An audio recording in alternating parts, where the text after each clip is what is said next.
Hello জনগণ, তোমরা কি জানো ভারতবর্ষে এমন একটি মন্দির আছে যেখানে শ্রীকৃষ্ণের সঙ্গে রাধারানী নয়, বরঞ্চ মীরাবাইয়ের পুজো করা হয়। হ্যাঁ, ঠিকই শুনেছো, মীরাবাইয়ের পুজো করা হয়। আর এই মন্দিরটি দেখতে হলে তোমাদেরকে আসতে হবে রাজস্থানের জয়পুরে।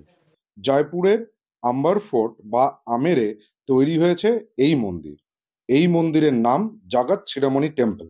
এই মন্দিরটি নির্মাণ করেছিলেন 1599 সালে মহারাজা মান সিং এর পত্নী কঙ্কাবতী তার ছেলে জাগাত সিং এর স্মৃতির উদ্দেশ্যে। এও শোনা যায় যে এই মন্দিরে যে কৃষ্ণের বিগ্রহটি আছে বা মীরাবাইয়ের সঙ্গে কৃষ্ণের বিগ্রহটি আছে, সেই বিগ্রহের মধ্যেই নাকি চিতরগড়ে মীরাবাই বিলীন হয়ে গেছিল।